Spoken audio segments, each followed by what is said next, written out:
दोस्तों नमस्कार। मैं अपने YouTube चैनल में आप सभी का स्वागत करती हूँ। सी विवाह गीत अच्छा लगेगा तो लाइक कीजिएगा, नए हमारे चैनल पर तो सब्सक्राइब कीजिएगा और कमेंट में बताइएगा कैसा लगा मेरा गीत। प्लीज़ आप लोग सपोर्ट ज़रूर कीजिएगा मुझे।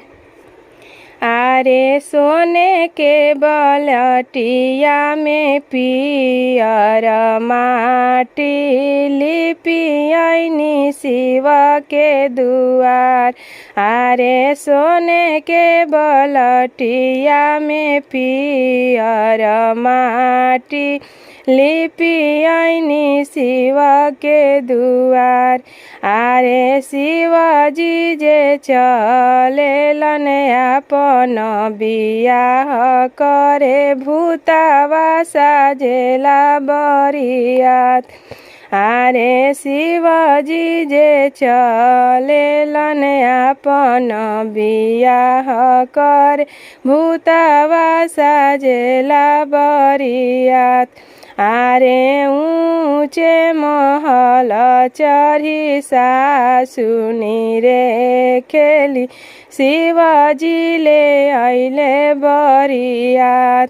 आरे ऊँचे महल चढ़ी सासुनी रे खेली शिवजी ले अइले बरियात। आरे हाथवा में लिहली सासु अक्षत चंदन शिव परिछन जास। आरे हाथवा में लिहली सासु अक्षत चंदन शिव परिछन जास। आरे अक्षत छिड़कली सासु चंदन लगवली सरफ छोरेला फुफुकार।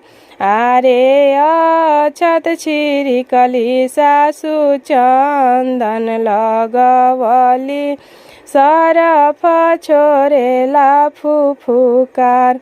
आरे कहीं बिगली डाला सासु कहीं बिगली दौरा गौरा ले हनेली के मार।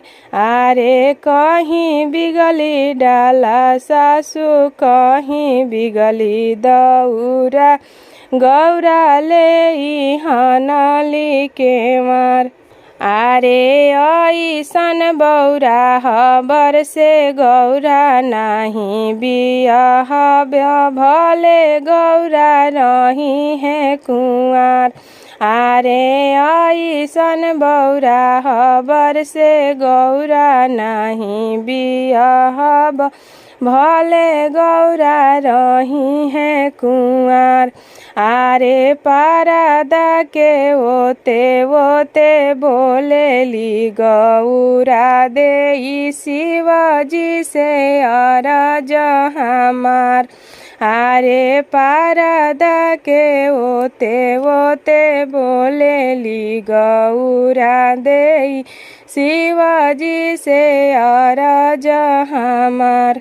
आरे तनी सुनिए शिवजी रूपावा बदलती नई हर लोग पतिया से। आरे तनी सुनिए शिवजी रूपावा बदलती नई हर लोग पतिया। आरे जटवा कटौनी शिवजी दरिया बनवनी गंगा जी में कैनी स्नान।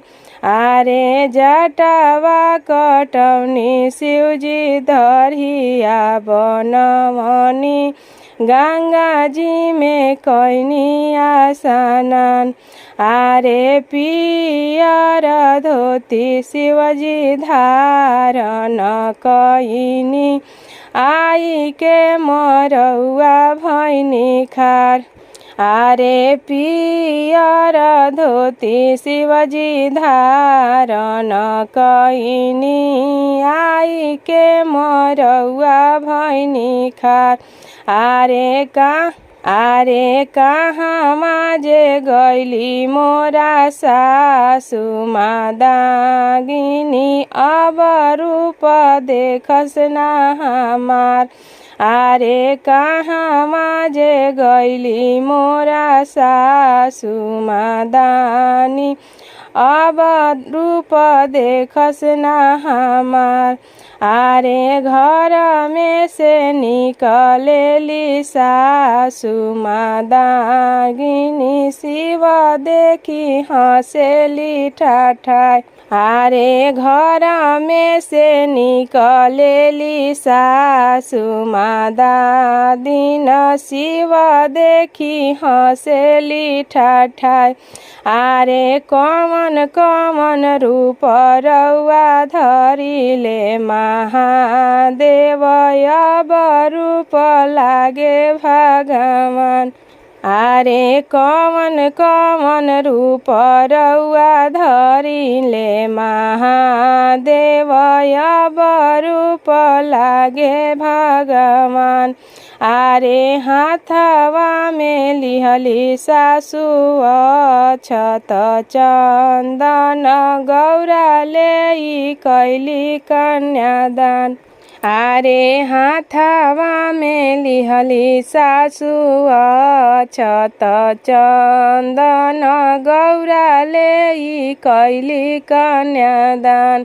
आरे सोने के बलटिया में पियर माटी, लिपि आईनी शिव के दुआर। आरे सोने के बलटिया में पियर माटी, लिपि आईनी शिव के